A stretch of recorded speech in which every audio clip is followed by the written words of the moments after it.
Welcome to Redtastic. Story 1. Hey, I need your judgment on a situation that went down at a family dinner party. Let me give you some background first.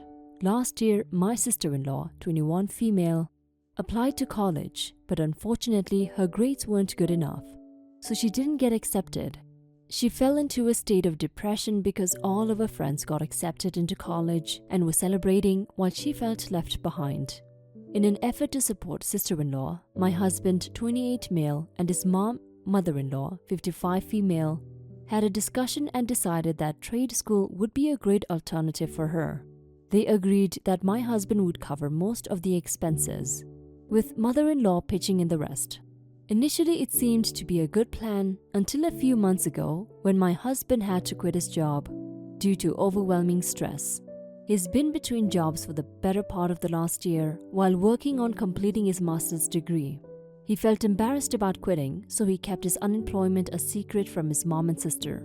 The responsibility of paying for everything, including sister-in-law's education, fell onto my shoulders. Fortunately, I was earning a decent income and I also had some savings, so it wasn't a tremendous burden on me. But the thing is, sister-in-law and mother-in-law never really liked me. They always thought I was a gold digger. There were moments that mother-in-law would make a comment on it by saying something like, "My husband should watch out how he spends on me." But I just feigned ignorance for peace to reign. It's frustrating because I've always earned more than my husband, just that they never knew. Fast forward to the dinner party, sister-in-law took things to the extreme. During the family dinner party, I wore a necklace with a bit of pricey stone. It was so inconspicuous but caught everyone's attention, including sister-in-law who asked about the price, which I genuinely answered.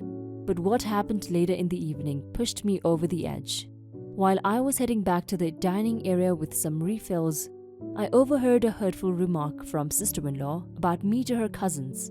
She claimed that I was drilling a hole in my husband's pocket with my unnecessary expenses, labeling me as high maintenance and insinuating that I would drain my husband's fortune.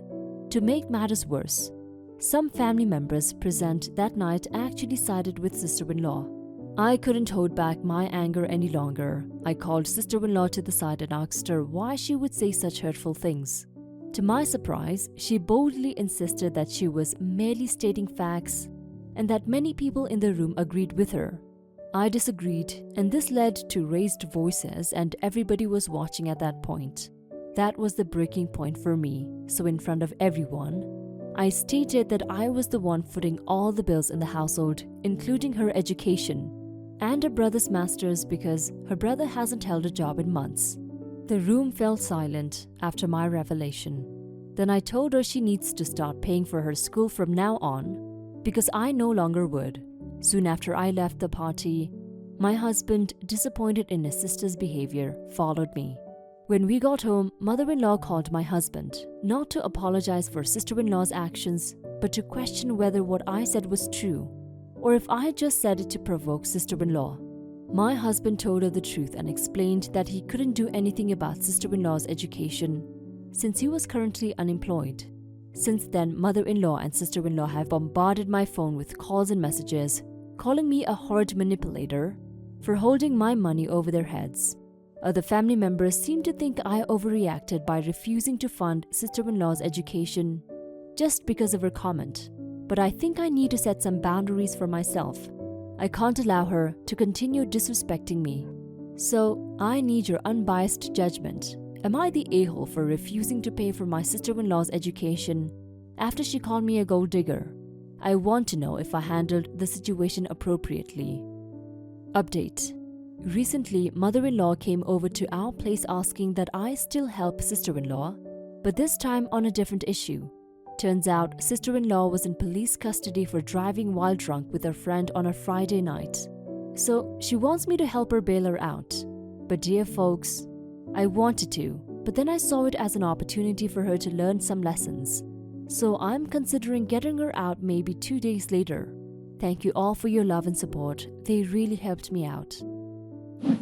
You're not the a-hole, OP. You were doing them a huge favor. They were wrong about how things were between you and your husband. The least they could have done is apologize, but they didn't even do that. I'm glad your husband supports you on this. Your decision to not pay for her education anymore is a nice one, and it makes perfect sense. If she doesn't appreciate your help, then it makes sense for you to withdraw it. Getting her out of jail is also a favor you're doing for them. You can do it whenever you want. Story 2.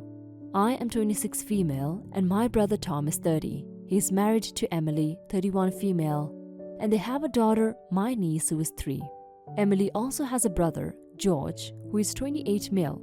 I've met George plenty of times and he's a nice guy. We don't really interact much, unless it's for family events or if we're seeing our niece. Anyways, Emily has joked for a while that I should date George as we've always been single at the same time. We've just laughed it off every time as George and I have zero attraction to each other. However, lately Emily has gotten pretty serious about it.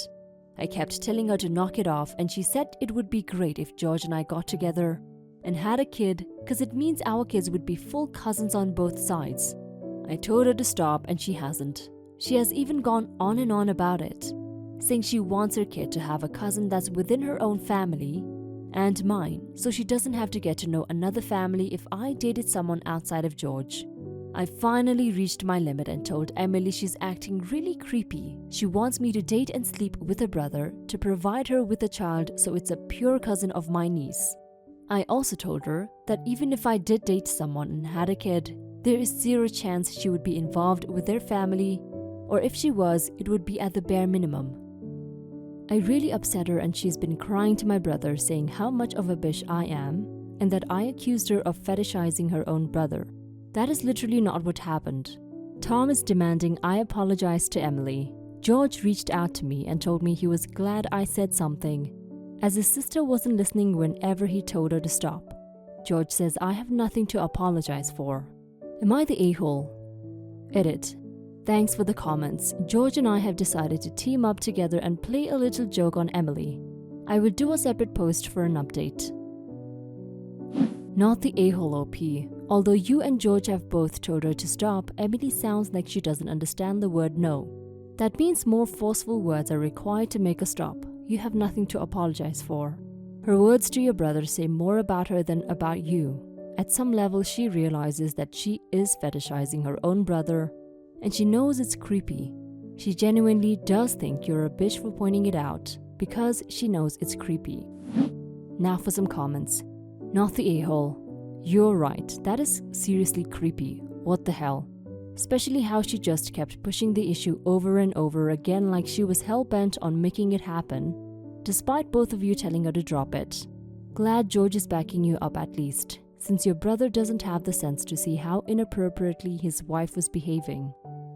Not the a-hole. That's really effing creepy. It's also honestly concerning that she talks about limiting who her child has contact with that severely, saying that she doesn't want her kid to get to know people outside her own family. Does she want her kid to date within the family too? Insanely creepy and absolutely not a place to try to dictate who you and her brother date and have kids with. Seriously messed up and she needed to be told. Not the a-hole. Your brother is also not the a-hole. Clearly, if you and George both wanted something to be said, that's great, that you stood up to her. But your brother probably got the story from his hurt wife and is doing what a good husband would by trusting her. You were maybe a little harsh on the delivery, but another conversation with her and your brother should be able to clear things up. It's probably best to apologize for the delivery, but stand firm on the fact that the insinuation that you should date George after multiple times, saying you both don't want to do, that is offensive. Story 3. Sister-in-law 25 female has always been close to my son, 5 male, and my son used to be quite fond of her. In late 2018, sister-in-law lost her baby at 34 weeks. She was really devastated. After this, she started acting weird. She'd asked to see my son a lot and offered to babysit, etc., which wasn't weird by itself. But then she started treating him like he was much younger. Baby talking to him, trying to swaddle him, etc. It made me super uncomfortable. It was like she was close to being delusional, and my husband and I stopped letting her see him. At first, I'd just make excuses and say my son had XYZ things to do, but then eventually just told her husband, I didn't feel comfortable with him being around her. At the time, everyone in the family, including her husband, supported me in this. She would call and say things like she missed her baby, referring to my son. But I just say, make some excuse. Her behavior got even weirder for a while. She started treating her cat like a baby, putting the cat in a pram and walking around, etc. And I just essentially cut her off. My husband stayed in touch with her and her husband. Over Christmas, she called me asking me to let her please see my son and that she misses her nephew. She apologized if she made me uncomfortable before and claimed that she's better now and that she's been having therapy all year. I wasn't so convinced. She was in therapy even when she was behaving weird, so I don't know how effective it was. I saw her over Christmas and she seemed normal, but she seemed fine before even. I refused, saying that I was still uncomfortable. She started begging and saying she really missed her nephew, etc., but eventually said she understood. But then she must have also asked my husband because he was trying to convince me to let her see him and saying that he wants it to be a joint decision, but he might just let his sister see him because he's my son too. My in-laws are also taking sister-in-law's side. They've gone so far as to say I'm being heartless when I'm just trying to protect my child. I just don't want him exposed to all this. I'm looking out for him first. Am I the a-hole for not wanting my sister-in-law to see my son because of her strange and alarming behavior? Am I being overprotective? Now for some comments. Honestly, it seems unpopular, but you're the a-hole. I feel like you're not being considerate of what you went through. She apologized and was in therapy. I want to protect your kid. So supervise it. Make it clear to your son that if he gets uncomfortable, he has the power to set boundaries, and you be there to make sure things go well. I'm so glad my loved ones don't cut me out for my mental health problems. You are the a-hole. You're the a-hole. This woman is part of your family and experienced a life-changing, traumatic experience. You characterize her grieving as weird and are otherwise disgustingly describing her. You say you cut her off and you're trying to alienate her from her nephew because of an issue she was dealing with after losing a baby. WTFOP. You wouldn't have been the a-hole if you hadn't worded your post in a way that makes you come off as lacking empathy and being immature. But your description of your husband's sister is sad to read. It seems less like concern for your son and more like shunning a family member for showing signs of a mental illness. I hope she's doing well. You're the a-hole. She miscarried late term. She went into therapy. She was justifiably prevented from seeing the kid for a while. It seems reasonable to give her a second chance. Mixed feelings on your husband's reaction for saying he might just let her see him because the kid is his son too. Because that feels unsupportive, but I also see his side of it.